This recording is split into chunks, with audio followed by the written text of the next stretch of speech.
الحمد لله رب العالمين. الحمد لله الذي هدانا لهذا وما كنا لنهتدي لولا أن هدانا الله. لقد جاءت رسل ربنا بالحق وهم مبشرين ومنذرين لئلا يكون للناس على الله حجة بعد الرسل. وصلوات الله وسلام عليه وعلى آله وصحبه ومن تبعهم بإحسان إلى يوم الدين. أما بعد. سلام الله عليكم ورحمة الله وبركاته. أهلا وسهلا بكم dans cette 57e leçon intitulée تعريف العبادة, la définition de l'adoration. فقال المؤلف رحمه الله: العبادة اسم جامع لكل ما يحبه الله ويرضاه من الأقوال والأعمال الظاهرة والباطنة. انظر مجموع الفتاوى شيخ الإسلام ابن تيمية رحمه الله. Quelle est la définition de l'adoration? Ici, Shir, il nous dit l'adoration, c'est un terme général regroupant tout ce que Allah aime et agrée comme parole et œuvre, qu'elles soient apparentes ou cachées. Et na'am, l'adoration loratène, dans son sens linguistique, c'est la soumission, c'est l'amour du culte, c'est l'action d'être soumis à une chose avec désir, volonté. Cette adoration, elle est faite avec immensification, consentement. Quant à son sens religieux, istilahi, Cheikh Islam Taymiyyah rahimahullah nous a donné l'une des plus belles définitions que l'on peut donner à l'adoration, au terme adoration. Et il nous dit ismun jami'un, yani, comme ils disent les savants, huwa jami'un mani'un. Et pourquoi ils disent jami'un? Car il a rassemblé tout ce dont comprend l'adoration. Et mani'un, qui est l'obstacle. Obstacle à tout ce qu'on pourrait essayer d'intégrer dans l'adoration.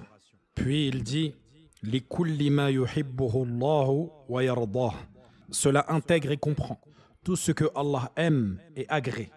Donc on retire de tout ça tout ce que Allah n'aime pas et n'agrée pas.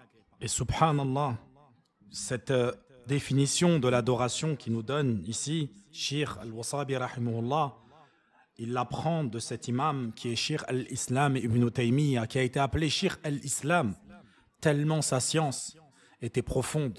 On l'a appelé le Cheikh, l'imam, le guide de l'islam, car toute science sur laquelle il discutait ou il enseignait, c'est comme si il la connaissait par cœur, sur le bout des doigts, en long, en large et en travers. Et c'est comme si il n'avait étudié que cette matière. Lorsqu'il parlait de jurisprudence, c'est comme s'il n'avait étudié que la jurisprudence. Lorsqu'il parlait de croyance, c'est comme s'il n'avait étudié que la croyance. Lorsqu'il parlait du Coran, c'est comme s'il n'avait étudié que le Coran, et ainsi de suite. Illa ma sha'Allah. Et cet homme, Cheikh al-Islam ibn Taymiyyah, il a vécu au 6e siècle, en 660-661. Il n'a pas dépassé 70 ans, subhanallah. Ça veut dire que sa définition qu'il a mis en avant à son époque, aujourd'hui, c'est l'une des meilleures définitions de l'adoration. Et elle est encore utilisée dans tous les livres de croyance. Bien sûr, dans les livres de croyance qui appellent à la vérité et qui s'appuient de textes. Et naam, cette définition de l'adoration, elle permet de contrecarrer tous les innovateurs et l'innovation. Et elle permet de mettre en avant tous ceux qui souhaitent la sunna à la compréhension des pieux prédécesseurs. Donc, subhanallah, imaginez-vous, tu arrives à avoir une science où tu vas donner une définition d'une chose de l'islam qui restera après toi et qui sera utilisée et étudiée encore et encore. Wallah, cette définition qu'il nous donne, elle est pleine d'enseignements. Et il y a plein de preuves du Coran et de la Sunna qui appuient, ou en tout cas, on ne va pas dire qui appuient, mais qui expliquent réellement que cette définition, elle est pointilleuse. Et Shir a été d'une perspicacité chirurgicale. Et en réponse aux innovateurs, parce que parfois, tu as des innovateurs, ils vont te dire oui, mais ce tarif-là, cette définition-là, donne-moi une preuve de cette définition. Est-ce que le prophète sallam, il a dit que la ibada, c'était un mot général qui englobe tout ce que Allah aime et agrée? Les savants leur répondent en disant Le prophète sallallahu alayhi wa sallam a dit dans un hadith authentique de Aïcha radiallahu anha, Man ahdatha fi amrina hadha ma laysa minhu fahuwa rad. Celui qui innove dans notre affaire que celle-ci. Donc si tu innoves une chose qui ne fait pas partie de cette affaire qui est l'islam, alors ton acte est rejeté. Les savants ont dit, Shir al-Islam ibn Taymiyyah rahimahullah, ce qu'il a amené comme définition, est-ce que c'est quelque chose qu'il a apporté, qu'il a intégré dans l'islam, ou justement, bien au contraire, c'est une source qu'il a tirée des leçons de l'islam, c'est-à-dire à travers les paroles et les actes du prophète sallallahu alayhi wa sallam, et également à travers les recommandations d'Allah azza wa jal. Cette définition, il est clair qu'elle est tirée du Coran et de la Sunna. Elle n'est pas une chose nouvelle, elle n'est pas une chose qui a été intégrée dans l'islam. Et encore une fois, à travers cette définition, on voit ô combien on a besoin des savants, ô combien on doit les estimer, et on doit être heureux de pouvoir les rencontrer, d'échanger avec eux, de pouvoir prendre de ce qu'ils ont à nous offrir en termes de science. Parce que par Allah Azza wa Jal, il a informé son prophète, qui nous a informé que les prophètes n'ont pas d'héritage. Ils n'ont pas d'héritage si ce n'est la science qu'ils laissent. Et Allah a fait que certains savants sont les héritiers des prophètes. Les savants sur le Coran et la Sunna, à la compréhension des pieux prédécesseurs, sont les héritiers des prophètes. Et c'est par leur cause que l'on connaît le wajib, l'obligatoire, le mustahab, le recommandé, le haram, l'interdit, etc., etc. Toutes ces définitions-là, tous ces mots-là, le prophète sallam, il n'a pas dit hada wajib, hada mustahab, hada makruh, là.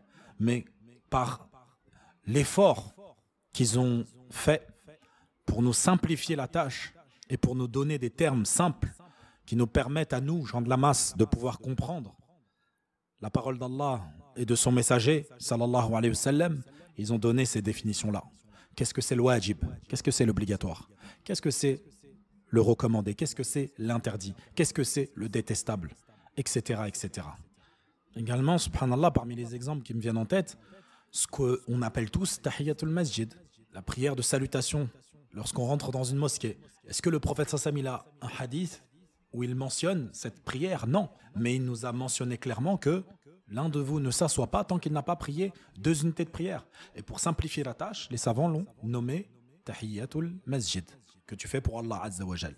Et pareil, le prophète sallam, il avait des hommes qui avaient une compréhension de la langue arabe qui est bien supérieure à la nôtre.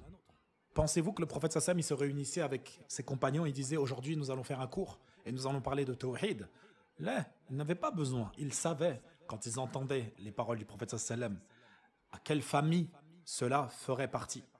Alors que nous, aujourd'hui, les musulmans, si tu lui dis pas ça c'est un cours de croyance, ça c'est un cours de jurisprudence, ça c'est un cours de tafsir, etc., il est perdu, miskin. Mais à leur époque, ils n'avaient pas besoin de ces choses-là. Ils avaient une très très grande compréhension. Et ça, c'est les savants qui nous ont simplifié cela. En donnant ces noms-là, jurisprudence, croyance, tawhid, tous ces termes-là qui simplifient l'accès à la science. Et plus ça va aller, peut-être qu'on va avoir des sous-définitions encore. Parce que plus on va, et plus les gens ont une très mauvaise compréhension de la religion, malheureusement. Et cela parce que les savants sont soucieux de transmettre la parole d'Allah Azza wa Jal. C'est pour ça qu'ils ont fait des chapitres dans lesquels ils réunissent les preuves concernant la vente, les preuves concernant le mariage, les preuves concernant le divorce, les preuves concernant la naissance. C'est un travail monstre qui a été fait pour nous simplifier la tâche, pour nous rendre accessibles ces choses-là. Naam. Et Shir, dans sa parole, dans sa définition, quand il dit que c'est tout ce que Allah aime et agrée comme parole et œuvre, ces paroles, ces œuvres, elles peuvent être apparentes ou cachées. Et ça, encore une fois, ça ne nous sort pas de la sunna du prophète sallam. Car le prophète sallam, il nous a donné des actions qui provenaient du cœur, donc qui étaient cachées. Des paroles qui étaient dans le cœur, donc qui étaient cachées. Mais également des paroles et des actes qui étaient apparents.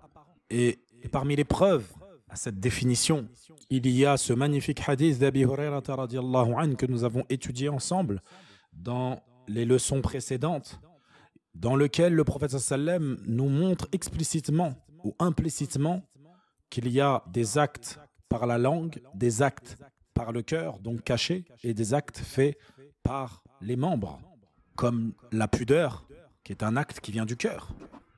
C'est une manière d'adorer Allah, d'être pudique, qu'on soit un homme ou qu'on soit une femme. Il y a également les actes apparents. Imatatul adha anit tariq, le fait de pousser ce qui gêne sur le chemin des musulmans, des croyants, des hommes en général. Na'am, l'adoration, c'est important d'apprendre sa définition. Pourquoi? Un homme, il fait des actions et tu le vois faire ce qu'il fait. Tu pourras lui poser la question, mais d'où te vient cela? Et si cela ne lui vient que de son ressenti, de sa passion, alors tu sais que son acte n'est pas une adoration.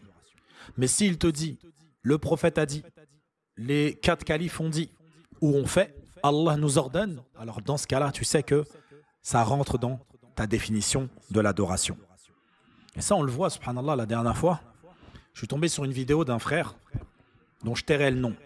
Mais quel idiot aussi qui sortait de sa bouche. Wallahi, il aurait mieux fait pour lui d'être muet pour ne pas avoir à dire d'aussi grosses bêtises. Ça concernait la célébration de la naissance du prophète sallallahu alayhi wa sallam. On ne va pas rentrer dans tous les détails.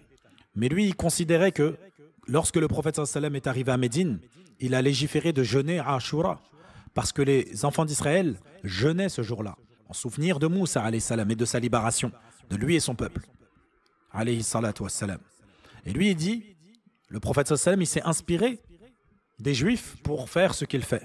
Comme lui, il s'inspire des enfants d'Israël, nous pouvons également nous inspirer des chrétiens qui célèbrent la naissance de Jésus, nous, en célébrant la naissance du prophète sallallahu alayhi wa sallam. Wallahi, kaburat kalimatan takhruj min afwaihim, yaquluna illa kadhiba. Subhanallah. J'ai même pas envie de rentrer dans une explication pour prouver que ce qu'il dit est stupide. Je pense qu'une personne raisonnable et raisonnée se rend bien compte de l'idiotie de cette parole. Dans cette leçon, Cheikh rahimahullah n'a pas évoqué de preuve ni du Coran ni de la Sunna. Mais le hadith de Abi Hurayrata radiyallahu anhu suffit, dans lequel il dit Al-imanu bid'u wa sab'una shu'bah, fa'afdaluha qawlu la ilaha illa Allah, wa adnaha imatatul adha anit tariq, wal haya'u shu'batun min al-iman.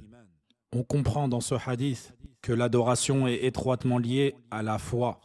Et cette foi, tout ce qu'on appelle un acte de foi, ne peut se dissocier de cette définition. C'est forcément un acte que Allah aime et agrée.